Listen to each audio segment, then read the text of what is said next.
बीच पश्चिमी मीडिया ने दावा किया कि वैगनर ग्रुप के विद्रोह में साथ देने वाले एक जनरल को पुतिन ने बर्खास्त कर दिया। दावा किया गया कि वैगनर ग्रुप के विद्रोह की जानकारी जनरल सर्गेई सुरोविकिन को पहले से थी, जिसके बाद उन्हें हिरासत में लिया गया था। लेकिन पुतिन का गुस्सा इतने में शांत नहीं हुआ और उन्होंने वैगनर ग्रुप की मदद करने के आरोप में रूसी सेना के जनरल सर्गेई सुरोविकिन को बर्खास्त कर दिया।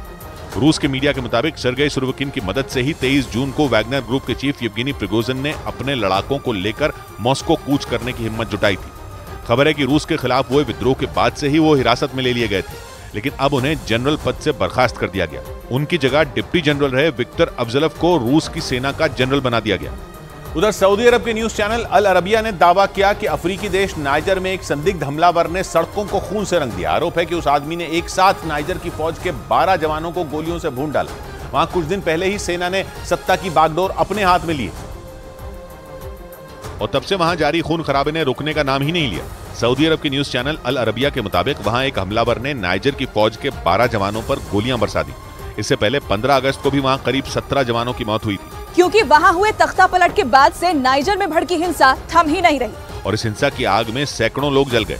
नाइजर के मीडिया के मुताबिक कई इलाकों में तो हालात इतने खराब हो गए कि सेना को हिंसक भीड़ पर काबू पाने के लिए कड़े कदम उठाने पड़े।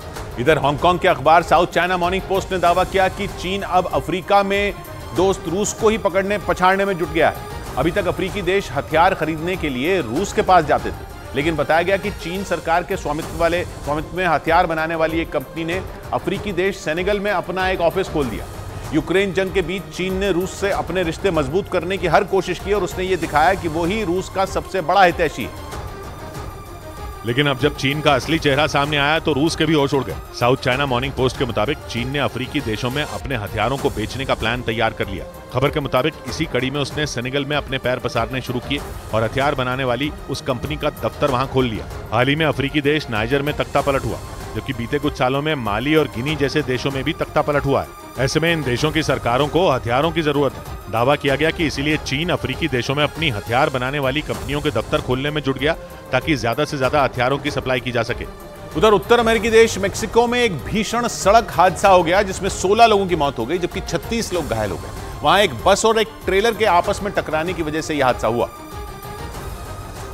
और वो बस हाईवे पर ही पलट गई। भीषण सड़क हादसे के बाद वहां चीख पुकार मच गई, जिसके बाद आसपास के लोगों ने आनन फानन में बस में सवार लोगों को बाहर निकालना शुरू किया और इलाज के लिए पास के अस्पताल में भिजवाया।